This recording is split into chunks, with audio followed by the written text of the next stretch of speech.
안녕하세요. 플레이야입니다. 인간관계를 가장 힘들게 만들 뿐만 아니라 나 자신을 불행한 상태로 붙잡아 두는 믿음이 하나 있습니다. 바로 기대입니다. 이때의 기대란 저 사람이 내가 바라는 방식으로 움직여야만 내가 행복해질 수 있다고 전제하는 마음입니다.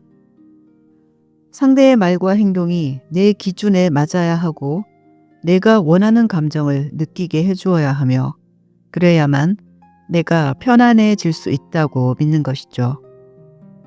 이것은 모든 인간관계에서 나타나지만 특히 연인이나 부모와의 관계에서 더 두드러집니다. 내가 사랑한 만큼, 내가 헌신한 만큼 상대도 같은 방식으로 되돌려줘야 한다는 마음 역시 기대의 한 형태입니다.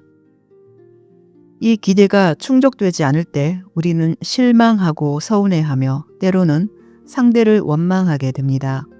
그러나 이 실망감이 말해주는 사실은 단 하나입니다.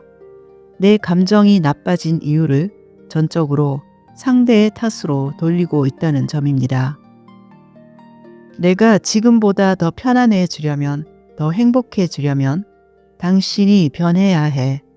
당신은 당신 자신을 위한 선택보다는 나를 위한 선택을 해야 돼. 나 혼자서는 행복할 수 없어. 바로 이런 믿음이 무의식에서 작동하고 있다는 의미입니다. 이 생각의 구조는 매우 단순합니다. 내 감정의 주도권을 상대에게 넘기고 있다는 뜻입니다. 다시 말해, 내 행복을 결정할 힘이 타인에게 있다고 선언하는 것입니다. 이 구조가 자리 잡는 순간 관계는 무거워지고 나는 상대의 행동에 쉽게 흔들리는 존재가 됩니다. 기대가 많은 사람일수록 불평과 불만도 많이 가집니다. 자신의 행복을 다른 사람에게 의지하려 할수록 그 마음은 채워지지 않고 계속 아쉬움을 느끼기 때문입니다.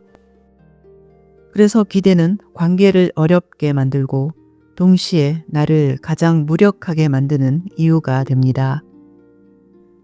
지구에서 조건 없는 사랑이 실현되기 어려운 이유가 바로 이 기대 때문입니다. 기대를 내려놓지 못하는 한 사람은 평생 타인을 바꾸는 프로젝트에 자신의 삶을 소모하게 됩니다. 기대는 감정처럼 보이지만 실제로는 상대의 선택을 제한하려는 또 다른 방식의 통제입니다. 그래서 기대하는 마음은 종종 요구와 간섭의 형태로 드러납니다. 그리고 이런 통제는 가족과 가까운 사람뿐 아니라 낯선 사람을 상대로도 쉽게 나타납니다. 내가 더 편안해지고 내가 더 만족하고 내가 불편하지 않기 위해 상대의 말과 태도, 선택을 이것저것 고치라고 요구하는 방식으로 드러납니다. 이런 요구는 때와 장소를 가리지 않습니다. 특히 생각과 신념, 가치관을 이야기하는 자리에서는 이런 일이 더 자주 벌어집니다. 자신의 생각을 옳은 방향이라 여기며 상대의 관점을 교정하려 듭니다. 때로는 논쟁과 갈등을 일으키면서까지 내 마음에 들지 않는 상대의 무언가를 바꾸려 합니다. 이것은 내가 불편하다면 요구할 권리가 있고 그것을 요구하면 상대가 들어줘야 한다는 기대가 통제의 형태로 나타난 것입니다. 물론 부당하고 부정적인 언행에 대해서 경계를 세우는 것과는 다른 이야기입니다. 자신의 감정을 위해 상대의 선택권을 침해하는 태도는 결국 자기 자신을 크든 작든 계속 불행하게 만듭니다. 자신의 존재 상태가 타인의 행동에 달려 있다는 의존감 속에서 살게 되기 때문입니다. 내가 행복하려면 세상이 내가 원하는 방식으로 움직여야 한다는 믿음은 현실과 끊임없이 충돌할 수밖에 없고 결국 자신뿐 아니라 주변 사람들까지 함께 불행하게 만듭니다. 그래서 가까워지면 기대가 생기는 건 당연하다. 상대에게 아무런 기대도 하지 않는 건 문제다 라는 말은 사랑이라는 이름으로 포장된 기대의 논리일 뿐입니다. 기대가 없는 관계는 차갑거나 무관심해서가 아니라 내 행복의 주도권이 타인에게 있지 않다는 사실을 분명히 알고 있기 때문입니다. 이러한 마음은 나를 자유롭게 할 뿐만 아니라 상대 역시 자유롭게 만듭니다. 이런 사람들에게 상대에게 기대를 가져야 한다고 조언하는 것은 마치 스스로 두 발로 설 수 있는 사람에게 목발에 의지하라 권하는 것과 같습니다. 그 조언은 친밀함을 키우는 말처럼 들리지만 실제로는 다시 감정의 주도권을 외부로 넘기라고 권하는 셈입니다. 가까운 관계에서 내가 바라는 것이 있다면 그것은 말로 직접 표현해야 합니다. 문제는 대부분의 사람들이 원하는 것을 표현하지 않은 채 마음속으로만 기대하고 상대가 그걸 알아서 충족시켜 주지 않으면 실망하거나 상처받는다는 점입니다. 그 정도는 말 안 해도 알아야 하는 거 아닌가? 이 믿음이 갈등의 대부분을 만듭니다. 그러나 말하지 않으면 내 마음을 다른 사람이 알 길이 없습니다. 내가 원하는 게 있다면 직접 말로 표현합니다. 다만 그 요구가 반드시 받아들여져야 한다는 그 기대마저 함께 내려놓습니다. 그것을 들어줄지 말지는 상대의 선택에 맡기는 것이 건강한 인간관계의 구조입니다. 상대가 들어주면 그것을 고맙게 여기고 들어주지 않아도 잘못한 것은 아닙니다. 그저 선택이 다를 뿐입니다. 그리고 실제로는 정직하게 표현된 부탁이 거절되는 일은 생각보다 많지 않습니다.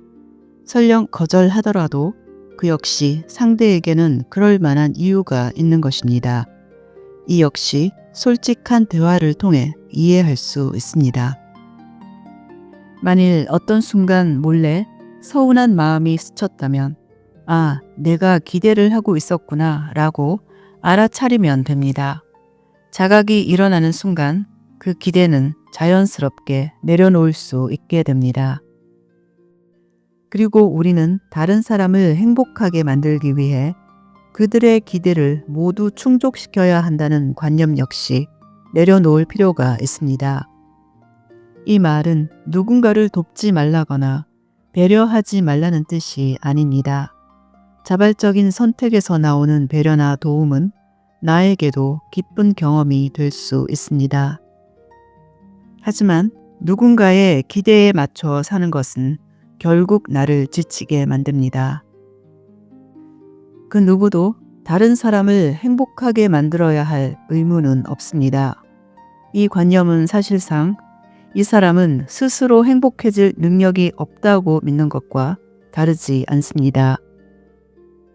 성인이라면 각자의 행복은 결국 각자가 선택해야 하는 영역입니다. 그 사실을 인정할 때 타인의 행복까지 떠안으려는 부담에서 비로소 벗어날 수 있습니다. 사실 누군가에게 의존해야만 느낄 수 있는 행복은 행복이라기보다 조건에 가깝습니다.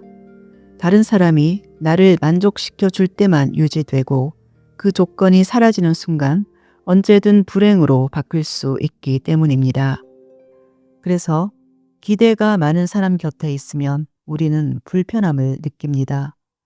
그 사람의 감정 상태가 나의 말과 행동에 달려 있다는 압박이 그대로 전달되기 때문입니다. 기대를 내려놓는 태도는 타인을 위한 미덕이 아닙니다. 나 자신의 감정과 행복은 내가 책임질 수 있다는 믿음입니다.